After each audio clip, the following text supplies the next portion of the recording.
تو یہ کہ خواتین اپنا سر ڈھانپ کر رکھیں یا دوپٹہ لیں یا اسکارف لیں، جس کو آپ حجاب بھی کہتے ہیں، یہ پسندیدہ چیزوں میں سے ہے، یہ لازم نہیں کیا گیا۔ رسول اللہ صلی اللہ علیہ وسلم کا ایک حکم ہی چہرے کے پردے کے لیے کافی ہے۔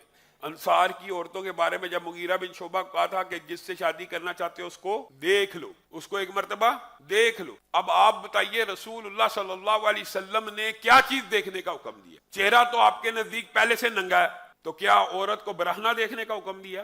اور قرآن پاک میں اللہ رب العزت نے ان عورتوں کے بارے میں کہ جن کے حیض کے ایام ختم ہو جائیں، یعنی مدت بیت جائے، بوڑھی ہو جائیں، ان کے اوپر کوئی حرج نہیں ہے، کوئی گناہ نہیں ہے، ان یضعن ثیابہن، کہ وہ اپنے کپڑوں کو اتار لیں۔ اب مجھے آپ نے بتانا ہے، ان کے نزدیک تو چہرے کے کپڑے پہلے سے اترے ہوئے ہیں، چہرے کا پردہ ہی نہیں، تو اللہ تعالیٰ جسم کے کپڑے اتارنے کا حکم دے رہا ہے کہ چہرے کے پردے کا؟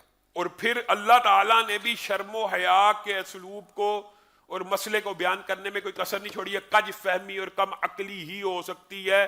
قرآن کی اس آیت کا جا کے مطالعہ کیجئے، وہ جو 70 سال کی عورت ہے، 60 سال کی عورت ہے، اس کو اللہ رب العزت نے تخفیف دی ہے چہرے کے پردے کے بارے میں، لیکن ساتھ ایک جملہ کہا ہے اگر وہ ڈھانپی رکھے تو ان کے لیے بہتر ہے۔